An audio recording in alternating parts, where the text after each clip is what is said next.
അടുത്തിടെ പെയ്ത കനത്ത മഴയെ തുടർന്ന് ഒമാനിലെ മരുഭൂമി പ്രദേശങ്ങളിൽ ചെടികളും പുല്ലും പൂക്കളും നിറഞ്ഞതോടെ കാഴ്ചകൾ കാണാനെത്തുന്ന സഞ്ചാരികളുടെ എണ്ണം വർദ്ധിച്ചു. അൽവുസ്ത ഗവർണറേറ്റിലെ മഹൂത്ത് വിലായത്തിലാണ് മഴ മാസ്മരിക കാഴ്ചയൊരുക്കിയത്.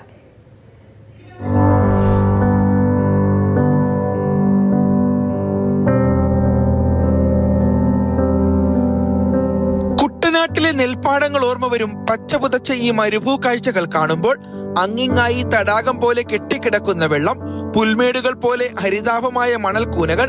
അൽവുസ്ത ഗവർണറേറ്റിലെ മഹൂത്ത് വിലായത്തിലുള്ള ജൂബയിലെ കാഴ്ചയാണിത്.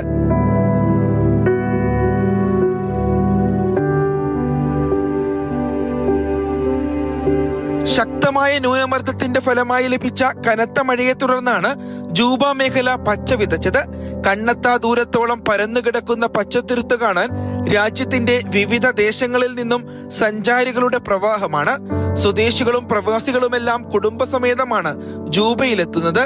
മഴ തീർത്ത മരുഭൂമിയിലെ വസന്തം തേടി ഫോട്ടോഗ്രാഫർമാരും ട്രാവൽ വ്ളോഗർമാരും ജൂബയിലെത്തുന്നുണ്ട്.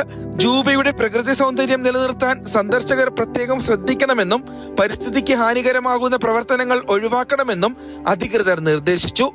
Mathrubhumi news, Muscat.